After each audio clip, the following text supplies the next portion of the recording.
Hello there, selamat datang di channel gue, Davi Haris.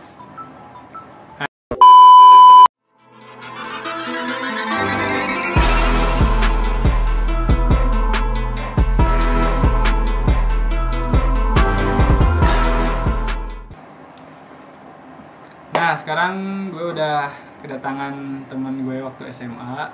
Itu temen waktu SMA sekelas. Yes.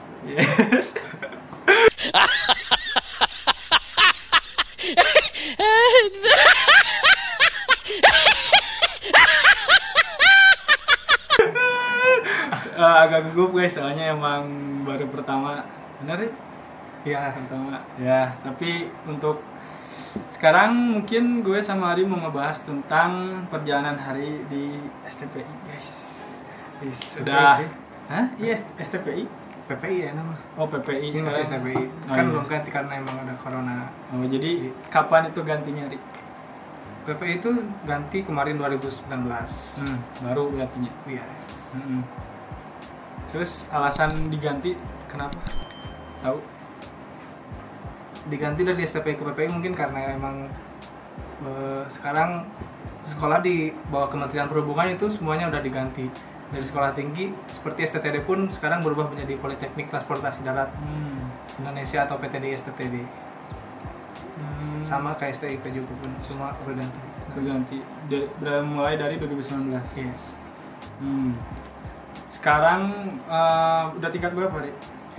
Sekarang harusnya tingkat 3, cuman ini barnya baru 22 karena semester sekarang emang masih di Tasik, jadi belum sempat ganti setplan. Oh, berarti semakin naik tingkat, ininya makin tambah ya? Ya, ini nandain yang bawah ini 2, tingkat 2. Berarti Kalau tingkat misalkan 2. 3 ini, tingkat 3 ini yang ini semester. Misalkan sini 1 semester 1, ini 2 semester 2. Kirain yang atas bawah tuh sama, Beda. menandakan tingkat gitu. Berarti beda ya? Beda. Alasan kenapa memilih STPI? Alasan STPI Atau PPI lah sekarang sebutannya. PPI. Jujur sebelumnya saya nggak tahu dulu, mau bingung mau ngelanjutin sekolah kemana.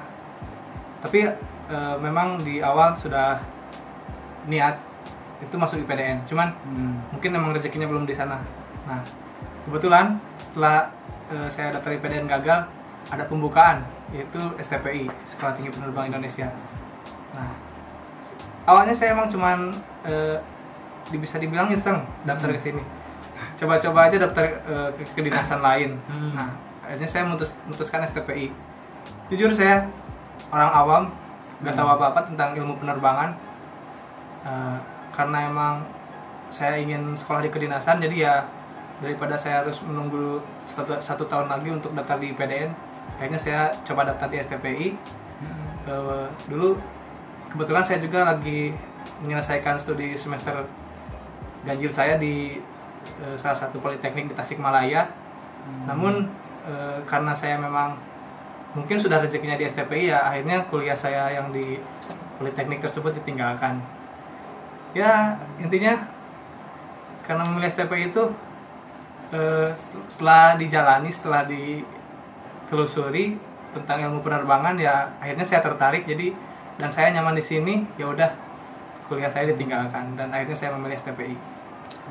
Jadi gitu guys perjalanan hari kenapa memilih STPI. Jadi nggak harus nggak harus menuntut untuk, kan tadi dia bilang mau ke IPDN rencana, tapi ya namanya juga rezeki Tuhan yang udah dituliskan. Memang gitu. rezeki udah ada yang ngatur. Udah ada yang Benar ngatur. kata-kata itu, rezeki udah ada yang ngatur. Kita tinggal hanya berusaha, ikhtiar, dan jangan lupa juga bersyukur. Jadi emang udah, jadi ada kata-kata Islam juga menyampaikan kalau emang udah rezekinya itu gak bakal kemana gitu kan. Terus emang kalau emang yang tadinya dianggap mungkin dibanding IPDN awalnya dari PPI ke IPDN pasti lebih milih IPDN ya kalau emang belum tahu. Tapi sekarang udah dijalani, udah tahu dalamnya kayak gimana, lebih nyaman di sini gitu kan. Iya betul. Ya itu sih gimana itu ya relatif ya. Jadi pasti ada orang yang emang udah masuk ke IPDN nyaman di IPDN karena emang ruang lingkupnya lebih tahu di IPDN gitu. Jadi ya itu masing-masing orang sih. Yang penting jangan sampai cuma berdoa doang gitu ya, sambil usaha. Usaha. Itu juga suatu apa ya, kayak hari itu nggak patah semangat kan. Setahu gue kan dulu hari itu emang sama kuliah, gue juga kan kuliah, hari ikut kuliah, jadi cuma emang beda universitas, dia ke politeknik. Terus gue gak nyangka dia itu kan emang awalnya mau IPDN langsung, tapi emang bukan rezekinya dia kuliah, kirain sampai wisuda kuliah, ternyata pas tahun kedua ya, langsung daftar PPI dan emang keterima alhamdulillah. Jadi pas emang reuni teh udah wah gitu tah, wis oke. Seragam kan keren, kalau anak kedinasan pakai seragam tuh. Buat kalian yang emang mau jadi anak kedinasan, keren lah seragamnya, salut. Tapi ya gimana kalau saya udah kuliah kagok gitu tah. Dikit lagi gitu skripsi. Intinya jangan patah semangat lah buat kalian yang pengen sekarang lagi musimnya gini kan, bingung juga misalkan nyari sekolah. Ya kalian pilih sesuai hati nurani kalian maunya kemana. Misalkan minat kalian di wirausaha atau bisnis, ya silahkan. Misalkan kalian ingin ya seperti saya ini sekolah di kedinasan ataupun masuk ke Taruna, Akmil, Akpo dan lainnya, silahkan, itu tergantung kalian. Yang penting rezeki udah ada yang ngatur ya. Ingat, kembali lagi rezeki udah ada yang ngatur, dan kita tinggal menjalani saja, dan jangan lupa bersyukur dan ikhtiar juga dibarengi dengan doa. Oke. Berarti kalau sekarang ambilnya D3 ya? Iya, di sana saya D3 jurusan manajemen bandar udara. Prodi operasi bandar udara. Gimana di sana kesan-pesan susah atau gimana? Ya, kesan-pesan selama saya pendidikan di sana susah, bisa dibilang nggak terlalu susah, karena di sana itu yang diutamakan jika memang kita mengalami kesusahan ataupun kesulitan, ada teman kita yang bantu. Jadi sekolah di kedinasan ini plus minusnya itu ada. Ya, jika kita memang kesulitan, ada teman. Jadi memang di sana tuh dipupuk jiwa korsa. Jika kita sakit satu, sakit semua. Kita kesulitan satu, semuanya kesulitan. Dan jika kita senang satu, senang semuanya. Jadi kalau misalkan ada kesulitan, ya masih ada teman yang lainnya yang pasti bantu kita. Itu kalau PPI ya, kalau di yang lain sama kedinasan yang lain? Relatifnya sama seperti itu. Kalau misalkan di sekolah kedinasan itu pasti yang pertama yang dibentuk tuh karakter, attitude, dan juga jiwa korsa biasanya.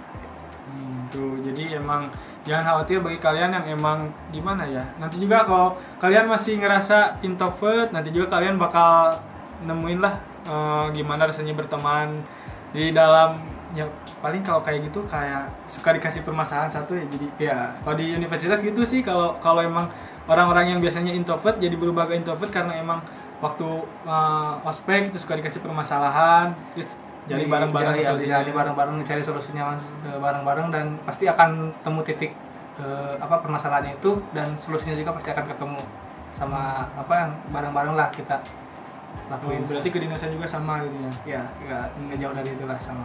Jadi intinya pekerjaan itu akan lebih mudah jika dikerjakan dengan teman-teman gitu bareng. Ya terus di samping itu nggak boring gitu ngerjainnya, pasti kalau butuh ide pun nggak satu ide yang muncul, pasti ada dari yang lain ide-idenya gitu. Terus sendiri tips-tips kalau hari waktu itu masuk PPI gimana? Tips sebenarnya bukan tips ya, ini hanya pengalaman saja. Saya bercerita berdasarkan pengalaman saya sewaktu sebelum melaksanakan tes ke sana. Jujur saya gak ada persiapan dulu pas tes ke sana. Saya gak tahu itu apa itu ilmu penerbangan. Saya hanya orang awam yang memang ingin meraih mimpi, ingin mewujudkan cita-cita. Bukan tips ya, bisa dibilang bukan tips ya, tapi gak apa-apa lah kalau misalkan, pokoknya ini dari saya. Yang pertama, kalian harus ada kemauan ataupun niat dari hati kalian.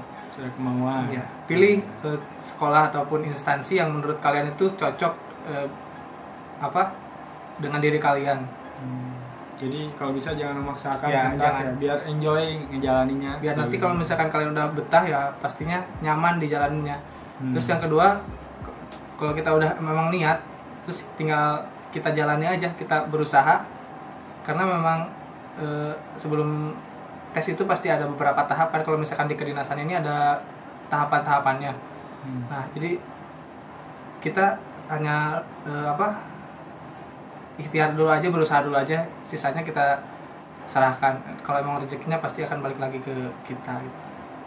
Terus jangan lupa yang paling penting nih, restu ataupun doa orang tua. Nah itu. Nah, doa orang tua itu memang Mujarab. dirasa mujarab ya. Mujarab. Bisa dibilang itu Heeh. apa ya? Kan apa? Ridho Allah, ridho orang tua juga. Jadi Iya. kalau misalkan kita ingin menggapai cita-cita ataupun mimpi kita, tapi orang tua kita gak merestui, Ya, nah, niscaya mungkin suatu saya- saat nanti iya. mungkin ada turbulence. turbulence dong. Dari turbulence gitu.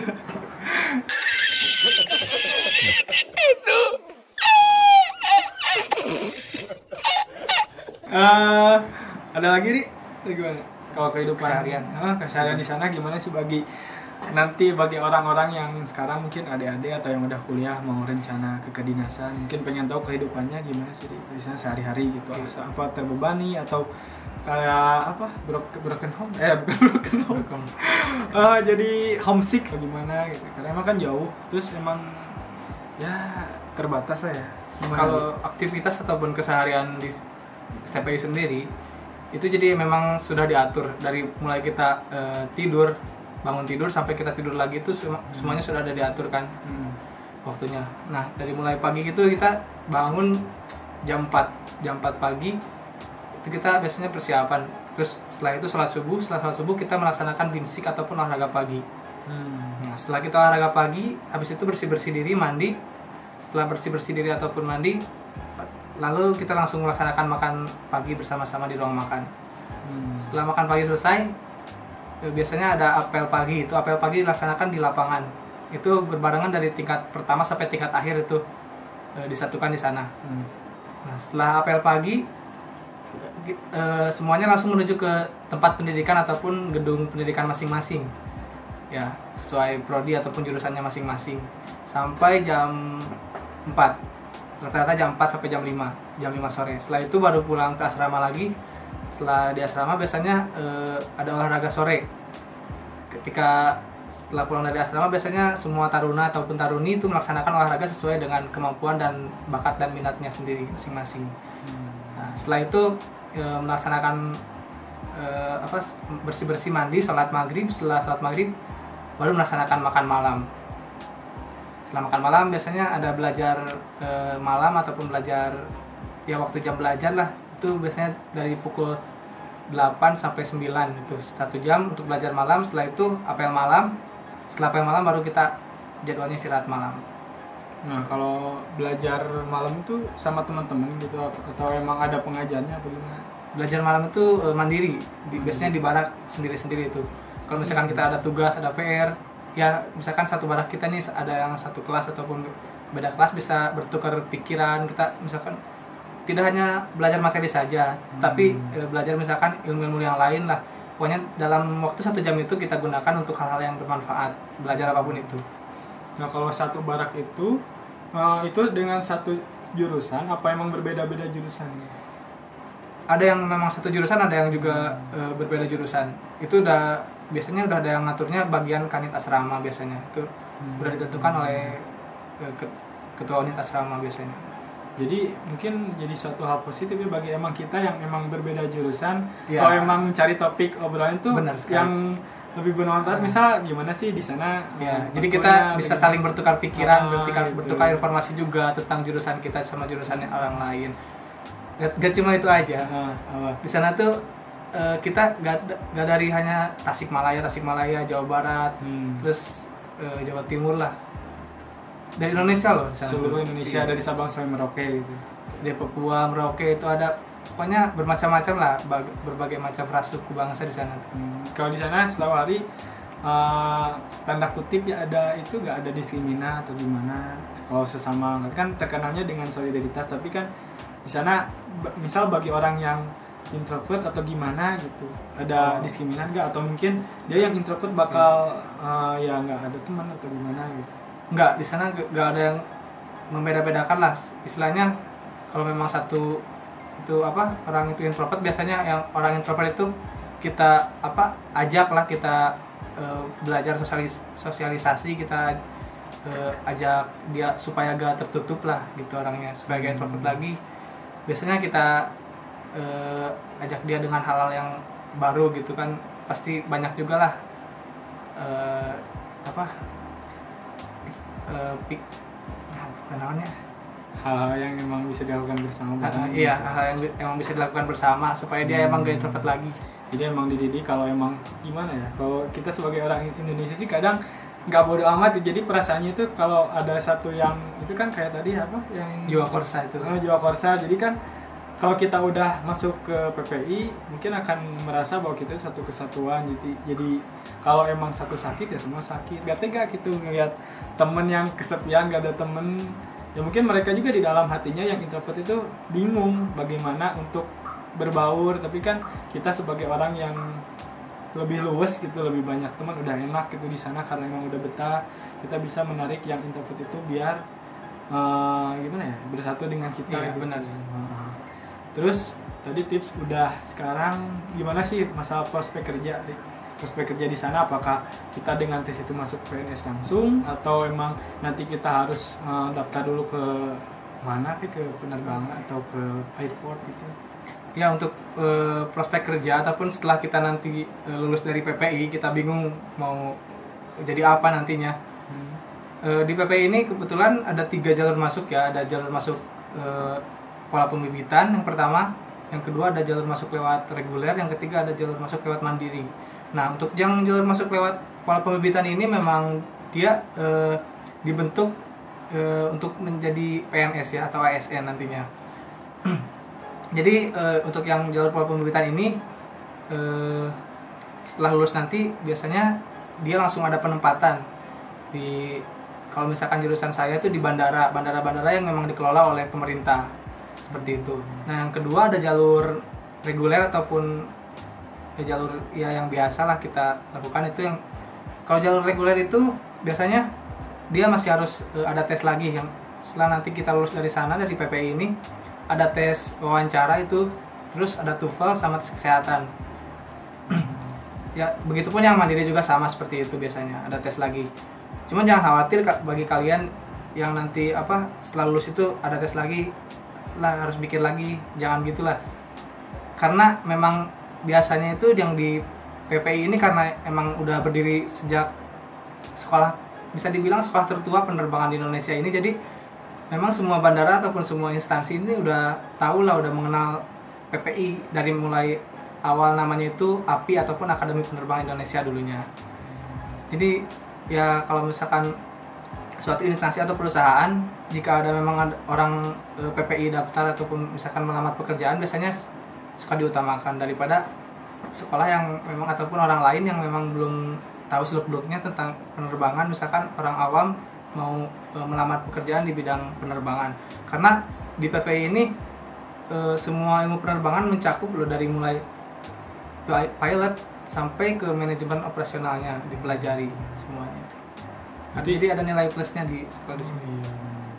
Tapi sekarang udah dibuka ya pilot. Kemarin kan waktu 2017 gue tuh daftar pilot, tapi emang nggak dibuka gitu. Jadi ya mungkin nggak milik lah. Sebenarnya dia juga dulu mau daftar barengan sama gue. Iya, jadi mau ke STPI, ada temen gitu. Mau daftar pilot, cuman kebetulan pas angkatan saya dulu untuk jurusan pilot itu atau penerbang dulu gak dibuka. Jadi dia akhirnya ya memutuskan jalur lain lah. Jadi kuliah dulu. Tapi gue selalu sama Hari sih, dia emang bersih teguh untuk mengejar cita-citanya. Jadi emang bener sih, kalau emang kita tuh pengen jadi apa ya, kalau emang udah rezekinya, kalau kita nggak beraksi ya gak bakal dapet gitu. Bener. Walaupun itu beraksinya dikit-dikit gitu apa gimana, yang penting ada aksinya ya insya Allah dapet kalau emang udah rezekinya gitu ya. Iya, sebenarnya intinya jangan patah semangat lah buat kalian. Harus berusaha terus, semangat. Iya. Gue juga pernah ya udah punya temen lah, nggak saya dia juga ada kedinasan sebelumnya yang dia tuh udah tes beberapa kali, udah mungkin ya, tahun ketiga baru masuk karena emang dengan giginya dia emang pengen masuk ke sana gitu, ke apa ya, kalau nggak salah Akmil sih. Ya udah sekarang udah lulus sih, udah ditempatin. Jadi memang butuh perjuangan sih, dalam arti perjuangan juga ya, kita mau masuk ke sini ya masa nggak ada daftarnya gitu, maksudnya jadi masa katanya pengen jadi gitu dengan mudahnya dengan menukar nilai rapor kan enggak, pasti ada tesnya. Ya, ada prosesnya. Oh iya, untuk sekedar informasi, untuk tahapan tes ataupun tahapan seleksi di PPI ini ada beberapa tahap ya. Yang pertama seleksi administrasi. Ya mulai dari berkas-berkas kita, biasanya nilai rapot, ijazah itu dipertimbangkan. Dan setelah itu, setelah tes administrasi ada tes potensi akademik atau tes kompetensi dasar atau TKD ya. Nah di situ biasanya kita diberi 100 soal dalam waktu 90 menit. Nah setelah tes TKD itu biasanya ada tes kesehatan. Tes kesehatan itu dari mulai tes kesehatan luar, tes kesehatan dalam itu mencakup tinggi badan, berat badan, juga urin, ronsen, sama tes detak jantung dan lain-lain. Setelah tes kesehatan ada tes Samapta. Nah, tes Samapta ini dibagi menjadi dua, ada Samapta A dan Samapta B. Untuk Samapta A itu hanya tes lari 12 menit. Jadi selama 12 menit itu kita lari berapa meter gitu, bisa berapa meter. Nah, untuk yang Samapta B ini ada 3 ya. Ada tes push up, ada tes sit up, dan juga tes shuttle run. Di sini kebetulan di PP ini nggak ada tes pull up ya, seperti kedinasan lain. Di sini hanya 3 yang diujikan di Samapta B, itu hanya push up, sit up, dan shuttle run. Nah, setelah tes Samapta lalu ada yang tes terakhir itu wawancara. Nah, di sini biasanya paling menegangkan. Iya, paling ditanya-tanyakan juga gimana aja wawancara. Cuman sekedar tips saja dari saya, kalau misalkan kalian tes wawancara ini, yang pertama jangan gugup, jangan nervous. Kalau misalkan penguji nanya A, kita harus jawab A. Jangan misalkan jawaban itu ditambah-tambahkan. Kalau misalkan jawaban itu ditambah-tambahkan, biasanya berdasarkan pengalaman dan cerita dari teman-teman saya yang lainnya, biasanya penguji jadi semakin greget ya, ingin nanya lagi. Jadi makin penasaran. Ya, jadi kalian tuh menjadi sosok yang misterius yang emang pengen diulik lebih dalam. Ya. Jadi ya seadanya aja. Jadi kita jawab memang pertanyaan A, kita jawab A, udah jangan gak usah ditambah-tambahin lah. Itu aja tips dari saya. Kalau misalkan kalian selama tes itu ingin nilainya maksimal lah. Kalau berarti kalau prospek kerja udah kebilangnya bagus ya kalau di kedinasan kayak gini. Udah insya Allah kejamin lah kalau misalkan untuk kerja. Iya benar. Biaya aman kan sih? Jadi nggak terlalu ini atau bayar atau gimana? Untuk biaya tadi kan ada 3 jalur nih. Ada jalur pertama pola pembibitan ataupun bisa disebut dengan polbit biasanya. Nah untuk yang polbit ini biasanya biayanya itu setengah. Kita hanya bayar setengahnya. Untuk yang setengahnya lagi kita disubsidi oleh pemerintah. Nah terus untuk jalur yang reguler ataupun mandiri itu biasanya bayar sendiri. Namun untuk yang mandiri biasanya agak lebih mahal karena memang yang mandiri ini biayanya itu full dari kita semuanya. Baik biaya pendidikan, asrama ataupun makan itu dari kita full semua. Oke, terakhir nih ada wejangan-wejangan nggak yang disampaikan untuk calon-calon kedinasan atau orang-orang yang emang masih bingung untuk masuk kedinasan atau kuliah atau gimana gitu, terutama sih yang mau masuk kedinasan. Tips atau wejangan, oke. Buat kalian yang memang sekarang lagi bingung nyari sekolah, mau melanjutin sekolah kemana, sekedar pesan saja dari saya, yang pertama kalian jangan patah semangat. Terus yang kedua jangan lupa jika emang kalian ingin bisa menggapai ataupun meraih cita-cita atau mimpi kalian, harus ada restu orang tua. Itu memang yang paling penting. Dan yang terakhir jangan lupa kalian harus di samping itu juga harus ada ikhtiar dan berdoa juga. Ya segitu aja mungkin dari yang bisa Hari sampaikan. Udah ya, cukup lah. Jadi kalau emang ada yang ingin ditanyakan ke Hari, nanti ada Instagramnya gue tulis di kolom komen, sama di tag juga tadi di pertama nama Hari itu, Instagramnya bisa ditanya-tanya ke Hari. Terus kalau pengen yang ditanyakannya misal males ke Instagram atau misal males buka-buka gitu, pengen langsung di komen, boleh di komen, nanti gue bakal hubungi Hari dan nanti jawabannya akan mungkin Hari yang balas di kolom komen atau gimana, karena yang lebih tahu soal kedinasan Hari gitu. Kalau ada tambahan juga atau masukan tentang kedinasan yang lebih tahu atau emang punya tambahan selain ini, boleh tulis di kolom komen. Jangan lupa untuk like, comment, and subscribe. Kemudian share juga ke teman-teman kalian nih yang mungkin masih bingung mau melanjutin kemana gitu, atau mungkin ini bisa menjadi salah satu jawaban dari kepenasaran mereka. See you in the next video. Bye.